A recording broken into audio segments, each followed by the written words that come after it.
A freezing November wind sweeps across the gravel driveway of 1122 King Road, where blue police lights paint the house in cold, rhythmic flashes.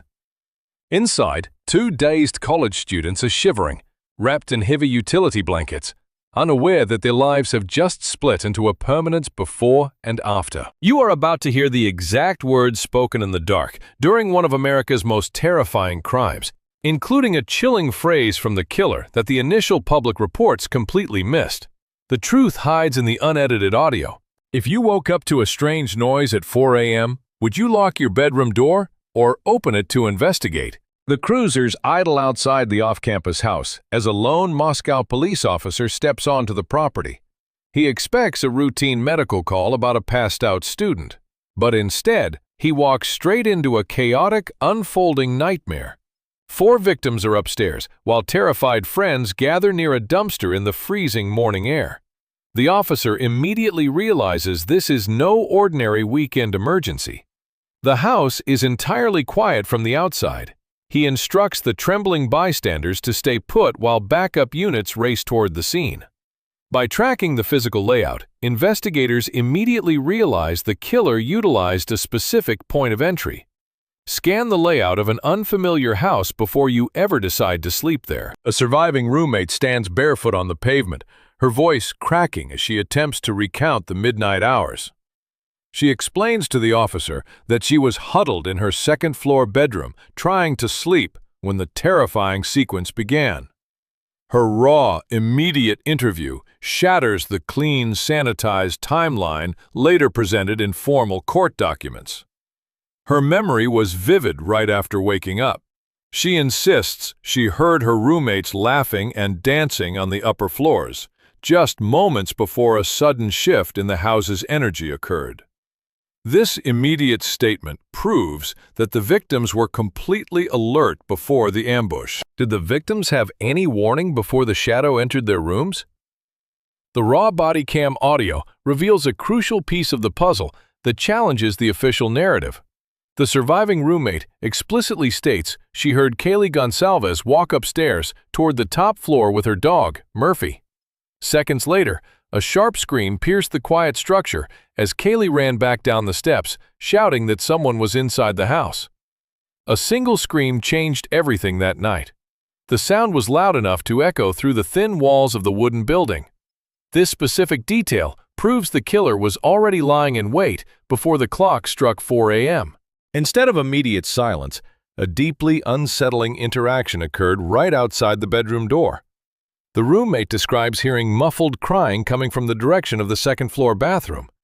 Then, a strange male voice spoke a calm, terrifying lie. "You're going to be okay. I'm going to help you." The killer used a cold, deceptive tone.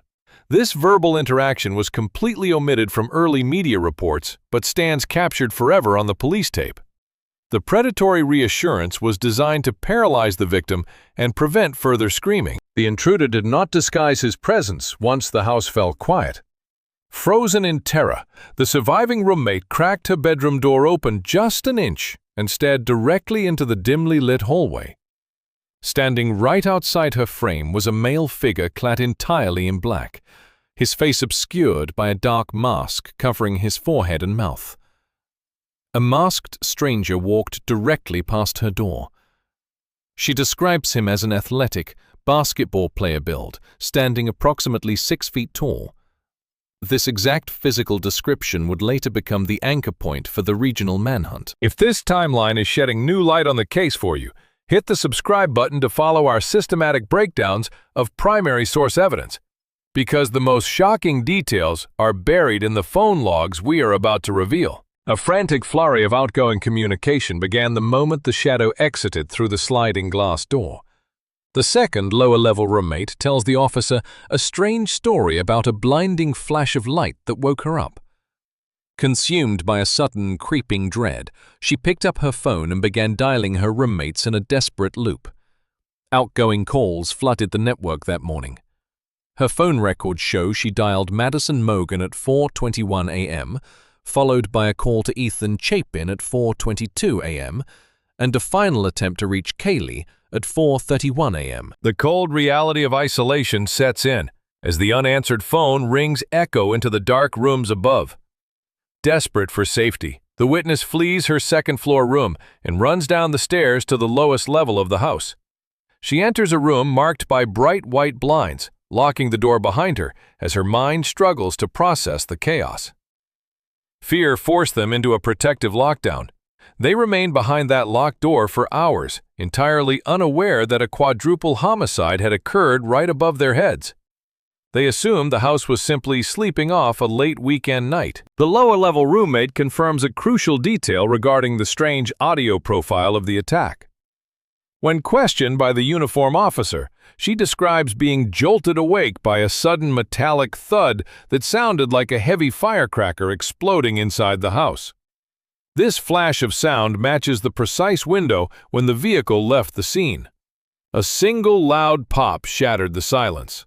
This acoustic evidence helps the forensic team pinpoint the exact moment of the struggle on the second floor.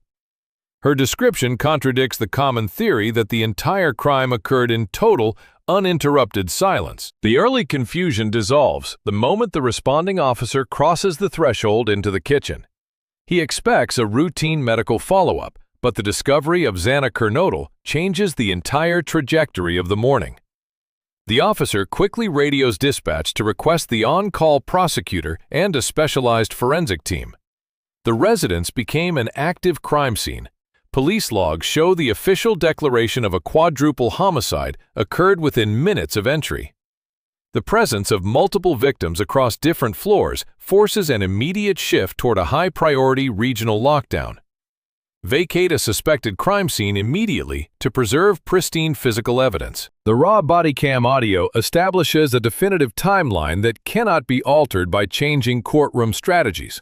These immediate, unfiltered interviews capture the raw reactions of the surviving roommates before media speculation began.